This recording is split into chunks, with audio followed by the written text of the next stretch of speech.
Today we're driving the all-new 2023 Lexus RZ 450e. This is Lexus's brand new, fully electric luxury crossover. It's about the same size as a Lexus RX.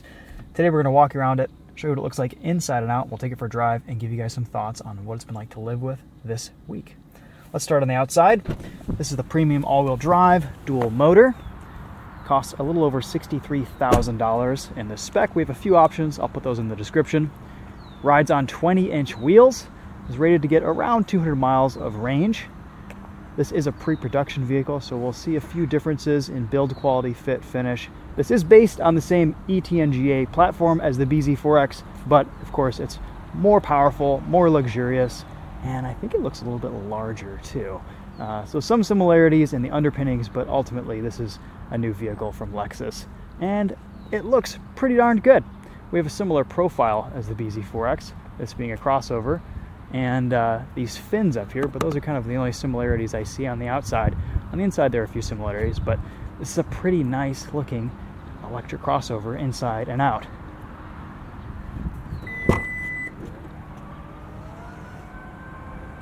Oh wow, that fell down.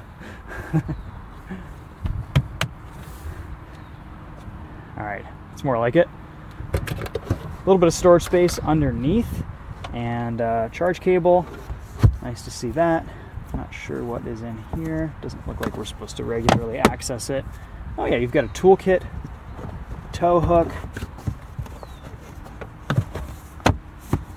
no spare tire I assume, but a good height for a loading floor, not too tall, and of course those seats fold down once you take this strange butterfly piece out. There is a ton of room in the back seat of this RZ 450e. We have a pretty flat floor, lots of space, dual panoramic sunroofs, and seated back here I am very comfortable. The floor is a little bit higher than you might expect with an ICE vehicle, but it's not like it's Toyota Tacoma or previous gen Tacoma high. Very quiet inside. The leathers, the materials in here, everything is incredibly soft and supple. And you can see we have a very familiar looking Lexus interior with the steering wheel controls, the infotainment, and everything. It's very minimal and nice surfacing. Looks pretty good. I like the blue seats in this. And again, everything is very nicely appointed in this RZ 450e. We have electric operated door handles. So you just press the button and it opens the door, and if those ever fail for any reason, you can pull this 2 times and that'll manually open the door. So a little bit more info on this RZ 450e. This is a front wheel drive biased dual motor system. It has a 71.4 kilowatt hour battery pack. Rides on 20-inch wheels. And we have wider wheels in the back than we do in the front. You can see the stretch on the sidewall on these tires. 255/45 R20s in the rear, 235/50 R20s in the front. Kind of an interesting look for this RZ. Those 20-inch wheels definitely hurt range a little bit, but you can see they still have a decent amount of sidewall, and it does give this kind of an aggressive stance, which Lexus isn't usually known for. No frunk, unfortunately, just a bunch of running gear. Here's your charge port. The only cover you have to open is for the DC fast charger. That's nice to see.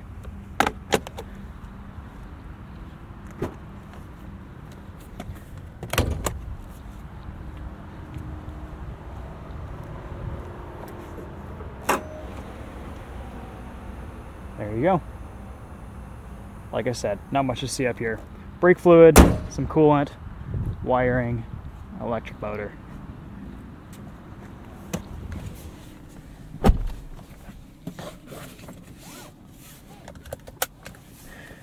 Okay, so the interior of the Lexus RZ 450e. Upon first impressions, a really nice place. We've got a lot of kind of open space here without many buttons, which I guess is okay. We have Toyota's very typical infotainment. We have a screen here for our climate control, a constant screen that just stays on the whole time. We can change our fan speed, go into more climate deep menus with this, but for the most part, it's nice to have all of these constant icons. Of course, I would prefer physical buttons, but that's okay. I'll give Lexus a pass on that. We get quick access buttons for our camera view as we're parking in, approaching a parking spot, or in a tight area. That's nice. This can also park itself. We've got physical controls for gauge cluster brightness. We have a head-up display, button here to pop the trunk, auto up-down windows on all four corners, and then we have these very funky and, I think, annoying steering wheel controls. We've talked about these at length in some previous videos. They don't respond very quickly. You kind of have to press them twice to get them to do things sometimes. They have to kind of read that your hand is on them before they work. In practice, not a very good execution.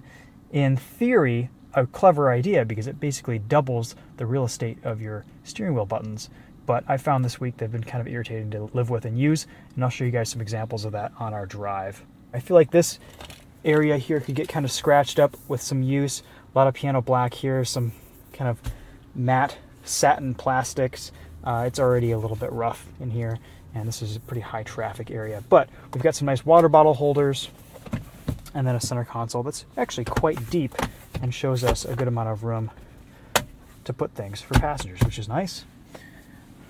Like the headliner, the design of the sunroof, these windows are nicely tinted, so I don't think they're going to get you too toasty on a hot day. And one thing that probably doesn't come through very well on camera is the steering wheel material. It doesn't quite feel like leather. It kind of feels like a synthetic material, but it is just one of the softest, most supple materials I've felt on a wheel recently. It's really nice. I quite like it. We've got a very minimal gauge cluster display. So again, to access that, we have to go into our steering wheel buttons, CarPlay and Android Auto, connect wirelessly, and then we've got options here. We've got a few drive modes: normal, sport, eco, range, and custom. All of our driving assistance set up here. You can see we've just got about everything in this Lexus. Native navigation. Wireless charging down here. Not a lot of area to keep your phone in place around corners or under acceleration, so I've noticed that this has been falling off the charging element, but also my phone doesn't have a completely flat case, so that could be part of it. For the most part, though, it seems to work better than some of Toyota's wireless charging pads. Traction control off, brake hold, parking brake, all of this is laid out wonderfully. And then we get an incessant beeping when you put this in reverse, much like the old Prius. I don't know if there's a way to turn that off. I went pretty deep in the menus, and I don't think there is. So you can't just sit in reverse in this RZ, and if you're going to be reversing out of a complicated parking spot, yeah, it gets old real fast. Good visibility though, nice cameras, and you can see it draws what's underneath the car as you drive over it. We're just going to leave this in reverse for as long as possible. It'll even show you this drain. Look at that. Okay, that's enough. As an electric car, it's pretty comfortable. It's got a good amount of power. You think only 306 horsepower from this dual motor setup, but it actually has some good grunt. It's kind of the perfect amount of power for an EV, in my opinion. It's responsive. Lexus has done a really nice job tuning the throttle in this car. This has a little bit of regenerative braking, but if I'm being honest, it doesn't work very well. It doesn't come on very quickly when the battery is cold, and you're mostly just going to be two-pedal driving this car like you would anything else, and I think that's fine. You can control some of the regen with the paddles, though, but it'll default to kind of a coast setting. Makes a good noise. Brake pedal feels very nice for an EV. Nice and firm, easy to modulate, easy to drive smoothly. We also get a digital rear view mirror. Honestly, I only have two major complaints about this car. One is the beeping when in reverse, and the second are these silly steering wheel controls. And I guess you could ask for a bit more range and better charging curve on this RZ 450e, but ultimately, this is a very good electric vehicle. It's a very nice and luxurious and comfortable Lexus.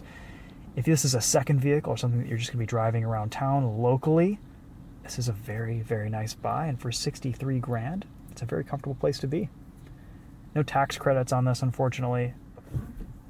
This is still kind of Toyota and Lexus's first generation effort at a full EV platform. I know they've come out with EVs in the past, but that was long ago. So I think this is a good first effort, but it's just a little bit short of the competition right now. I hope they can kind of stay competitive as things go forward, because it is an ever-changing space. Let's see how this handles. We're in normal mode. It's kind of tedious to change drive mode, so I think we'll probably just leave it in normal most of the time here. Decent amount of grip from these tires. As you can hear here, pretty quiet on the highway. We get adaptive cruise control. We can set our speed. Enable lane tracing assist. Is it going to keep us centered between the lines? Yeah, it's doing a pretty decent job. It's getting a little bit far to the left there. Change your following distance pretty easily.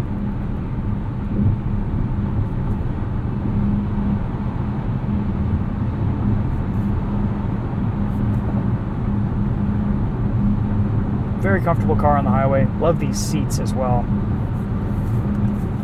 Problem I have with these steering wheel controls, you're sitting here, you're cruising. Let's say you quickly want to cancel the system. Oh, you've pressed it once, it doesn't cancel. It has to register your hand is there, and then you can cancel. Or I guess you could just press this button too. But if you want to make changes, you kind of have to brush your fingers over these buttons for them to read that you're there. And it's distracting. You have to take your eyes off the road and your focus off of the task at hand to look at this display in the head-up display. And it's just unnecessary. We do not have a yoke in this Lexus RZ. That is a feature that Lexus, I think they're offering that. It's going to be pretty limited, and it's going to be a special option, but something that's definitely interesting. I have not driven the RZ 450e with a yoke yet. Substitute TheTopher has, because he went to the first drive event of this car. All right, let's see if we can get into our drive mode screen here quickly. Not a fan of these deep menus in this new infotainment. Would like some physical controls for some of this stuff, but again, I don't think people are going to be changing the drive modes very often in their Lexus electric car. Noticing a little bit flatter cornering here, slightly better handling in sport mode. And we've got a bit of augmented sound here too. Let me show you what full regen looks like. There's not a ton of power here.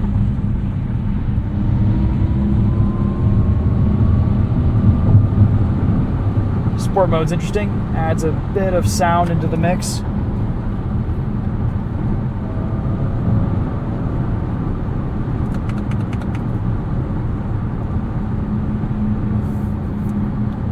We'll just put it back into normal mode. You can choose between Eco Climate Control, Eco Drive Mode, Range Mode, which will just put this into, I believe it's rear-wheel drive. There's a little bit of tire howl at speed, but very little wind noise. It's mostly these 20-inch wheels and tires that are making the sounds in this Lexus RZ 450e.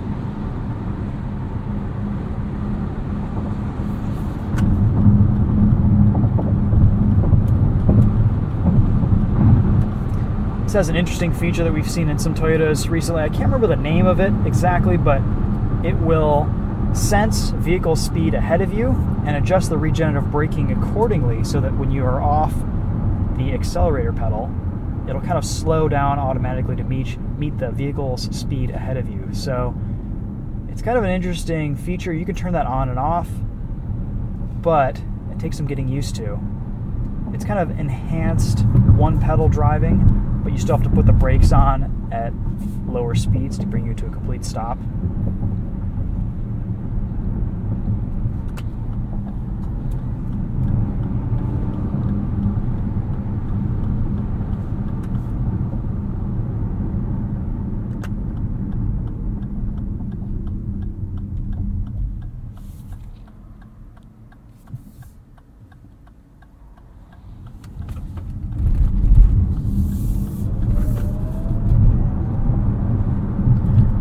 So let's sum up some thoughts on the 2023 Lexus RZ 450e Premium all-wheel drive. Some high points. Love the feel of this car. It feels very luxurious, very comfortable, very Lexus. It's a pretty nice premium luxury electric vehicle. I don't mind the way it looks. It's decently fast. It's very spacious in here. Really nice packaging for a crossover, for a practical proposition. Tons of room in the back seat for families, rear-facing child seats, etc. Low points. On these 20-inch wheels, it can be a little bit crashy over larger bumps, but for the most part, it's pretty comfortable and rides nicely and is pretty quiet. But these 20s aren't doing the car any favors in terms of range and NVH, but they do look good. Other cons could be, again, range, around 200 miles, maybe a little bit more. This is a pre-production car, and it's not estimating a lot of range for me at all right now, but that's because the battery management system is going to be slightly different with a production vehicle.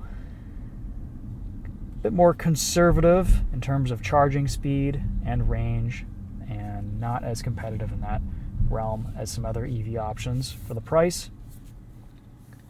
But that's what Toyota and Lexus are known for. They're a little bit more conservative with their battery management. Only really a couple major annoyances with this car living with it this week. These steering wheel buttons. I wish Lexus would just give us constant controls and simplify that. It's trying to reinvent the wheel, and it's just not needed. And then, of course, this reverse beeping. But none of which are deal breakers. I think in the EV space, this is a neat offering, but there are a lot of other vehicles out there that offer more for the money. I will say this has been very nice to live with on a daily basis. It's pretty easy to get in, go, drive, use, operate. The sound system's pretty decent too. I guess we could do a sound system test at the end of this video. But that's about all I have to say about the RZ 450e right now. It's been a nice vehicle to live with, but in no way is it class leading in the electric space.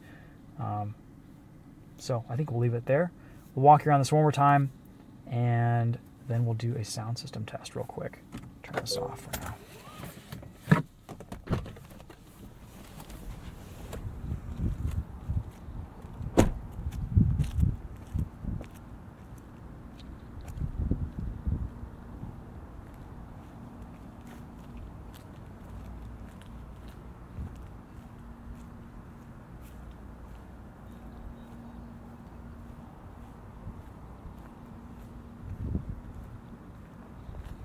Not completely sold on the looks of the front end here.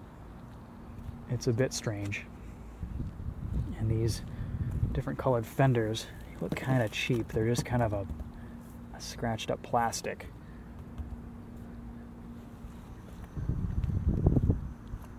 The rest of this, though, I think looks pretty good. Again, fan of the wheels.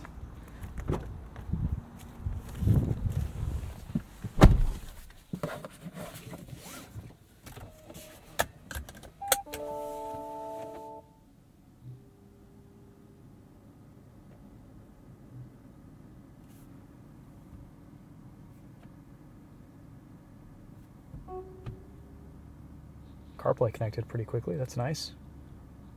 You do get a volume knob.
hopefully that gives you guys an idea of what the sound system's like here. Again, we'll post all the specs and details in the description, so be sure to check that out too. Thanks so much for watching, guys. We'll see you in the next video. Take care.